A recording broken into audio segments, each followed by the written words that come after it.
Jadi UNDIP adalah satu program studi boleh bekerja sama dengan satu instansi, di mana instansi itu mengirimkan karyawannya dan atau stafnya sekolah di UNDIP. Betul? Betul ya Bapak dan Ibu? Ketika mereka mengirimkan tidak hanya selembar Pak, karena mereka biasanya lampiran kedua mengirimkan beasiswa. Di dalam surat keterangan ada komponennya. Berapa untuk pendidikan, berapa untuk laboratorium, berapa untuk pembimbingan, berapa untuk matrikulasi. Nah, sebaiknya kerjasama harus terurai seperti itu. Ketika MOU-nya ditandatangani oleh rektor, ditandatangani oleh kepala lembaga, tetapi plan of action sebaiknya ditandatangani dan atau ketua departemen terhadap lembaga ini. Jadi Bapak dan Ibu butuh perso. Tahu saya terima 10 orang anak ini berapa duit yang bakal dikelola oleh program studi. Karena itu Bapak kalau nanti dalam insentif dananya tidak satu angka tapi kisaran. Program studi itu mohon izin di ketua departemen itu mungkin 15 sampai 20 juta. Kalau yang mampu ya oleh 20, nek sing ora ya saelek-elek 15. Mungkin saya yang salah bertanya. Tadi kan share tidak boleh. Ya. Kerjasama boleh. Kerjasama boleh. Sebab kalau share, panjenengan tidak punya hak. Ya. Tapi kalau kerjasama, di dalam perjanjian kerjasama akan dilampirkan. Karyawan kami akan sekolah ini pada saat penelitian jam ini mendapatkan fasilitas penelitian di laboratorium ini dalam bentuk ini. Boleh kan? MOU-nya rektor. MOU-nya rektor, plan of action-nya ada di ketua departemen. Nanti Bapak dan Ibu boleh kalau memang ada beliau belum mengalami itu, saya nanti akan berbagi dokumen. Monggo, bisa deh.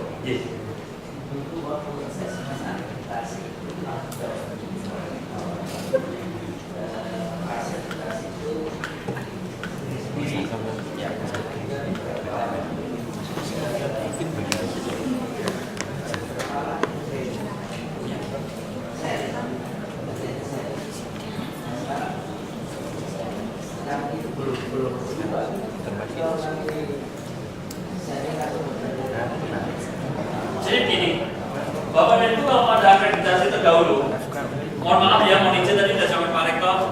Saya ingin bertanya kepada para dekan atau mantan dekan atau Parwat, kode berapakah dalam mata keuangan yang diberikan oleh negara untuk pengelolaan S2, S3 dan D3?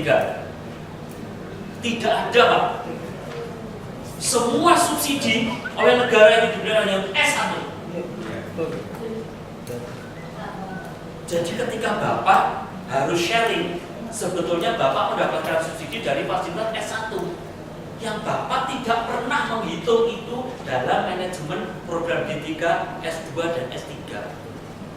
Itulah yang menyebabkan Bapak tidak pernah menemukan sebetulnya biaya kuliah tunggal program S2 dan itu berapa. Kalau BKT-nya S1 sekarang ketemu Pak, satu anak bayar listriknya berapa, uang makannya berapa dan seterusnya. Karena itu pemerintah dengan gampang mengatakan kalau bikin misi saya kasih dia 6 juta. Karena hitungannya dia untuk operasional itu satu anak 2.400.000. Untuk makannya diberikan ketemu 6 juta. Anaknya dari kita. Coba sekarang Bapak kalau S2 S3, mana standar yang mau kita pakai? Setiap departemen berubah. Tergantung duitnya mereka. Karena itu Bapak dan Ibu monggo dimanfaatkan. Kalau kita ketemu saya mau departemen yang agak cukupan ya, biasanya ini mohon maaf ya, mari kita buka dapur kita masing-masing. Biasanya angka yang paling besar itu matrikulasi. Karena itu satu semester dipergunakan untuk mahasiswa beradaptasi dari program bekerja menjadi program akademik. Betul ya Pak Yusril ya? Mbak Penas ada loh Pak Yusril sering ngaji Mbak Penas ini soalnya. Angka itu ada. Dan itu yang lucunya kalau ke luar negeri itu bisa dihitung rinci. Tapi kalau di dalam negeri tidak tahu angkanya 40 tidak karuan itu. Jadi ada angka itu. Nah, monggo mari kita hitung.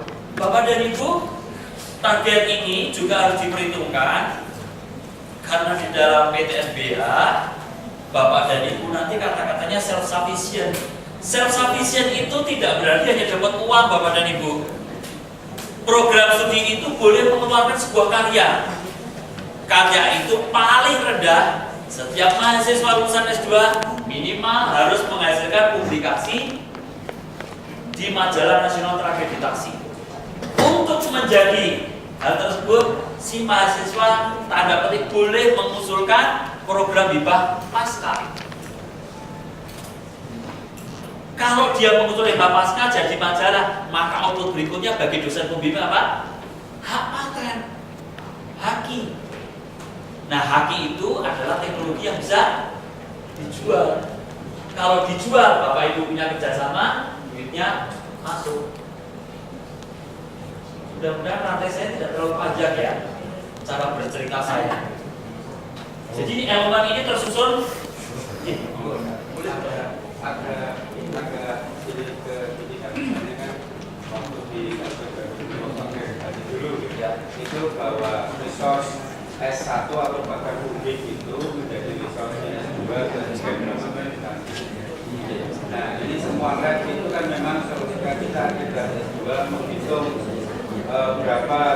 berapa luasan atau berapa laboratorium yang kita punya, ya kita menghitung semua lab yang kita pakai, yang S2 pakai itu. Padahal itu memang belum untuk S1, termasuk juga SDM-nya bahwa harus dibutuhkan 6 profesor atau doktor di situ. Nah, itu semua belum untuk S1. Nah, terus ini saya nggak bilang kalau itu kan berarti sharing. Berarti kalau terus langsung tidak boleh, itu terus solusinya bagaimana? Jadi bukan langsung tidak boleh Pak. Bapak dan Ibu, ini bukan kata-katanya agak mati Pak. Kalau begitu kita nanti semua bisa mati dong, punya S1, kita nggak punya apa-apa. Bukan Pak. Ya, ada masa transisi 2 tahun, dan di dalam 2 tahun itu kan membolehkan kita untuk ada kebijakan atau kewenangan kita mengelola keuangan. Ada kewenangan, saya kira kan Bapak dan Ibu sudah sering disampaikan Pak Menteri ya. Nantinya ada dosen tetap non PNS, ada dosen dengan nomor induk tertentu, ada 4 status kan, ya.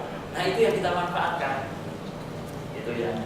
Jadi begini, tidak pernah bahwa dalam PTNBH itu menyatakan tanggal 2 declare, hari itu agak mudah, masa transisinya diberikan 2 tahun. Nah di dalam 2 tahun itu, mari Pak kita duduk, kita cari jalan keluar itu. Nah, misalkan begini, Bapak dan Ibu, saya mohon maaf ya, saya pakai bahasa yang agak sederhana saja. Kalau kita S1, itu kan secara undang-undang kan untuk mengetahui, menunjukkan dan menerangkan kan, betul ya? S1 itu tuh KKN-nya Bapak dan Ibu. Ada yang lupa, ada yang tidak ingat.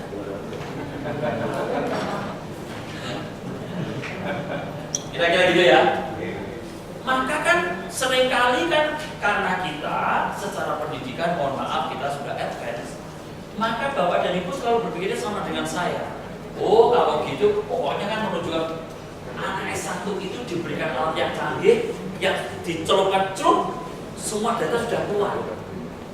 Tapi anak itu tidak pernah tahu bagaimana bahan yang dicelupin itu kok bisa menampilkan data. Betul ya? Jadi, saya hanya ingin bicara bahwa pada standar S1 ada batas kisaran alat yang hanya boleh untuk S1. Ada alat yang digunakan hanya untuk S2, sebagian boleh S1, ada yang sebagian untuk S3. Nah, kita ini kadang-kadang dikalahkan sama katalog. Anane katalog iki, duitku semene, engko ora urung sing dadi paling penelitian yo aku. Saya lah yang beli. Maka saya beli alat yang paling canggih. Mahasiswa kowe ndelok wae yo, tugasmu menunjukkan dan menerapkan saja. Yang operasional saya. Mahasiswa tidak pernah begitu. Ini yang kemudian terbaru untuk kita di dalam laboratorium sumber daya.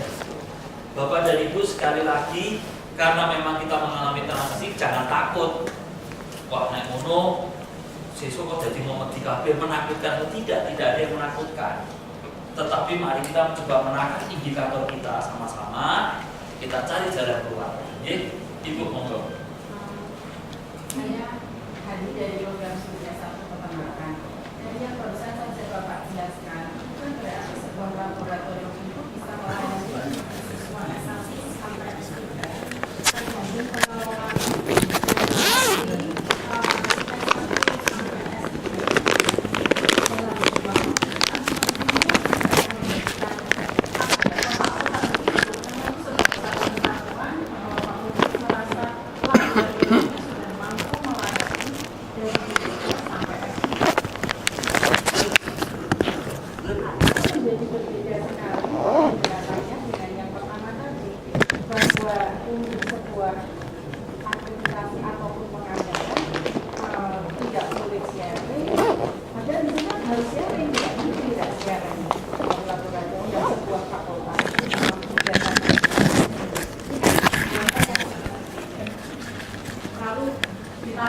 gitu ya.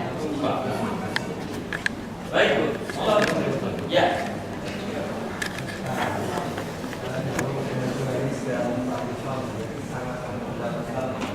Ya.